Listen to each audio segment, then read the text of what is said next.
Okay. with the Rhode Island Animal Medical Center and for Paws Pet Resort in Warwick to talk about state regulations. That's correct. There have been a number of stories in the press recently, unfortunate stories of animals going to get groomed, not coming back. And what we've seen is legislation proposed by legislators to make increased grooming regulations, and for reasons that you wanted to come in here and talk about that you have some concerns with. Yes, I do. Chiefly, if you look over the last decade in the grooming industry and in the veterinary industry, there's legislation proposed that would cause groomers to become licensed for the fee of $100. And essentially, from my standpoint, is I'm wholeheartedly against any type of legislation like that because it doesn't really solve anything, and quite frankly, it's a solution in search of a problem which really doesn't exist. And talk with us a little bit about that, because we see these press reports of what happens, but do we really know what happens? And I think that goes to the crux of how can you regulate this? When an animal goes in and something unfortunate outside, again, as we've talked about before, if there's negligence, if there's wrongdoing on the part of a groomer, that's one thing. But if there's the gray area in which an animal might have an underlying condition, or maybe not even conclusive results of what happened, how can that be regulated? Well, I'll give you a couple examples. One, in the most recent press releases, they had a pug, Ollie, who unfortunately passed away during a nail trim. And typically, and we have the benefit of both having the medical and the grooming side, is that many breeds have underlying genetic defects that may cause sudden death, may have heart murmurs or other conditions that unfortunately come along with the breeds. And the idea that your local groomer would be able to address that is not reasonable, nor is it rational.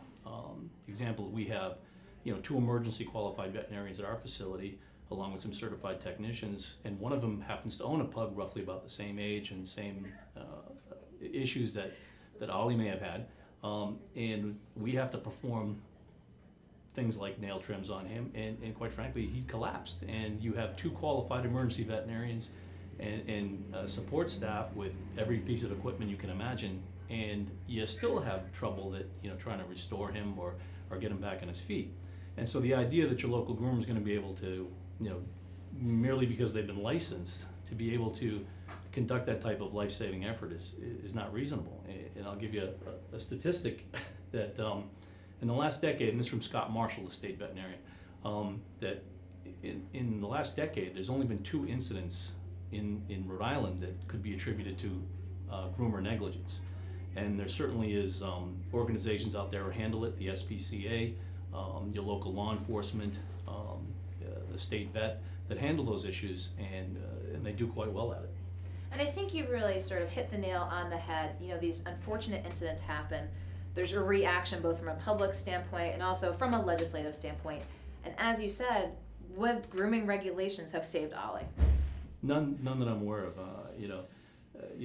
There are lots of breeds out there that do have issues like that simply are not going to be arrested by, ensuring that a groomer has a license. And largely, grooming is, when you do run into complaints like anything else, it's largely subjective, and there's no accounting for personal taste. And and as you address your issues, as you get your animal groomed, it's largely a relationship you build with that groomer, and they kind of get what you like and what you don't like. And in some cases, you're a consumer, you vote with your feet, you go elsewhere.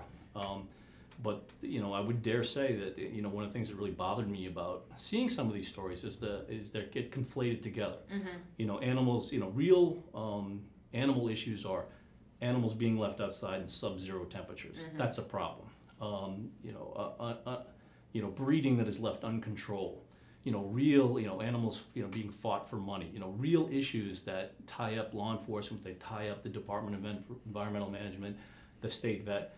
And all honesty, I'm not going to speak for those organizations, but I'm pretty sure they don't want to be called because somebody didn't like a haircut, which is where I could see this going. And that's another piece of legislation that is going to be introduced up at the State House. Again, these animals being left out in harsh conditions. Why, is there such difficulty in passing this type of legislation? again, if most folks see it and say, well, that seems to make sense. It does make sense, but I think, this stuff comes to mind when it's 4 degrees outside, but nobody really thinks about it in, August. But at that time, the thinking then is don't leave a dog inside a car, another issue. But they become the cause du jour, unfortunately, and but you go back to your local animal control officers. These are the guys that are and women that are on the front lines every day trying to deal with this. And what we're not trying to do here is, I would hate to see them having their time wasted, quite frankly. And so, you're in the industry, and we're talking about $100 potential grooming licensing fee. Would this amount to much money for the state? Are there that many groomers? No, actually, several years ago when they introduced a pet tax, and the direct result of this, a few years later, if you fast forward the clock, was that there are a lot of grooming shops simply went out of business. They couldn't manage the fact that the tax was added to a service which is unique unto itself. That I dare say, find a plumber, an electrician, an attorney for that matter. Much like many of the folks up in the state who are trying to introduce this, try putting a tax on their service and see what the reaction would be. And unfortunately, the pet service industry, and certainly groomers, and I'll describe this for you, is that this is a hard physical job. And the industry is largely comprised of women, and they work extremely hard in tough conditions, lifting, everything from Great Danes to, a Chihuahua who may not be very pleasant to deal with. And unfortunately, this tax went after those folks that were least able to defend themselves, and I find that unfortunate. And one may ask, why would I, what was the benefit for me even coming on this show? I mean, quite frankly, a lot of grooming shops went out of business did benefit me, but unfortunately, I'm somebody that likes a level playing field in the market. If we're not doing a good enough job, the consumer will dictate that they'll go elsewhere, and they'll get that better job, and then it keeps us on our feet and make sure we do a good job for anybody who comes to our doors.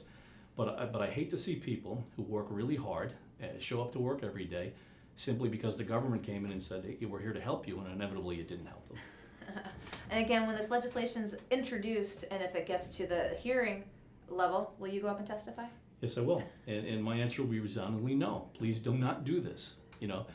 Rhode Island is a state that never met a license or a tax that it didn't like, and it can't be done. It shouldn't be done. It doesn't make sense. And the last thing we need is some minor legislative victory so a politician could say, look what I did for you, when in fact he didn't do anything for you except create more bureaucracy. And as you mentioned, in the crux of this, again, going back, pointing out to that Ollie specific situation, as you said, licensing would not, in your estimation, have done anything to have saved this unfortunate incident. And people, this is very visceral. Pets are just such, go to the core of people. Absolutely. It's a very, very highly emotional profession. And nobody gets in it who doesn't care deeply about what they do, about what, they have a lot of compassion. They're in fact, I know a lot of people who are in the profession that like animals better than they like people, but again, this legislation doesn't address any of that, and nobody in the state level is qualified to do this. And I can't imagine, the state hiring a grooming inspector to run around the state and inspect grooming shops. Many of the things that are kind of tied to this legislation are already done by other organizations, such as OSHA, such as your local law enforcement and the animal control officers. And I think this is overburdensome, and I think it's a waste of money, quite frankly.